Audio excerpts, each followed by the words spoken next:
Hi, I'm Akiva Martyr. And I'm Dana Kath. And this is Shield News with your Week at a Glance.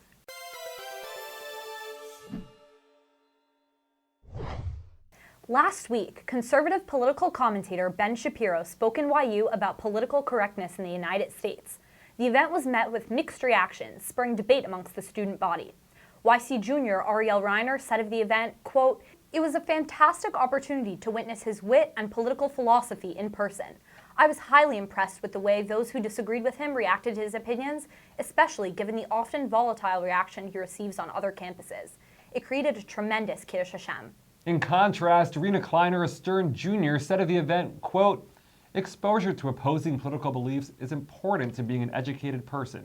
However, the student body's overwhelming conduct was a Chilul Hashem. When liberal students asked questions, Shapiro almost always cracked jokes or cut them off. This was met with cheers and whoops from the student body, demonstrating that they had no care for opinions opposing their own." This speech and the question and answer session can be found on YouTube, linked in the video description below.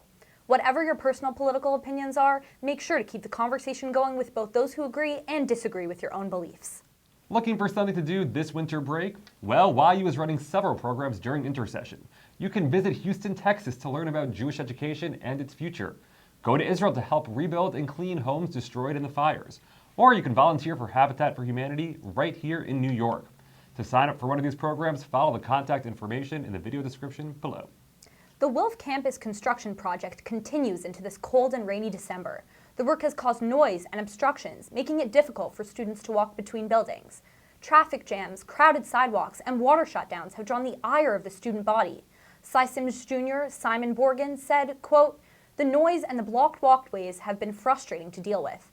I constantly hear them doing construction for my classrooms and my dorm room. Sometimes it can even be hard to find a place to cross the street." Shield News will keep you up to date on any developments. Speaking of construction, make sure to put your coming semester's course schedule together. If you're not sure what classes you should take in the spring, schedule an appointment with Academic Advising at yu.edu/academic advising. For students who began this fall or during last year's post-Pesach program, take note that you are required to take one writing intensive class. This spring, there will be 7 different interdisciplinary writing intensive classes offered. And now, over to Yoshua and Abigail for events. Hi, I'm Yoshua Zerman. And I'm Abigail Adler. Today and tomorrow, the SCWSC and the Stern Blood Drive Board are running a blood drive. The drive is open to both men and women, so keep up those healthy iron levels and pregame with lots of water. Come to the 36th Street dorm from 3 to 9 p.m. to donate. You can sign up for a time in the link in the description below. Also tomorrow night, Rev. Moshe Tzvi Weinberg speaking about his experience with cancer. This speech will start at 7:30 in the Reuben Shul. Next Wednesday, join the YC Tzedek Society, Stern Social Justice Society, and YC Honors Program, Our Neighbor on the Street, a panel discussion about the roots of homelessness and what more we can do to address it. The event will take place in 245 Lexington, room 101 at 7 p.m. Short week for us here at the Shield News Events Department, but keep those eyes peeled and ears perked because Hanukkah is around the corner and the events will be flowing like the jelly from a Sufganiyah.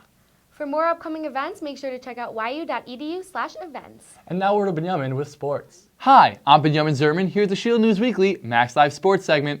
The men's basketball team has taken the Skyline Conference by storm, winning their first 3 Skyline Conference games. This brings their overall record to 5-3 on the year and gives them a 4-game winning streak. In their most recent game, they defeated St. Joseph's College of Brooklyn 85-61. The team was led by star freshman Simcha Halpert, who led all players with 22 points while grabbing 7 rebounds, forcing 2 steals, and blocking just as many shots. I heard the team took a trip to the bank because all their checks were bouncing. The Lady Macs haven't fared as well in Skyline play, losing their first 3 games to bring their overall record to 2-4. The team has been led by Michal Algi, who is averaging 17.7 points per game and 14 rebounds per game. Hopefully, they can turn it around soon.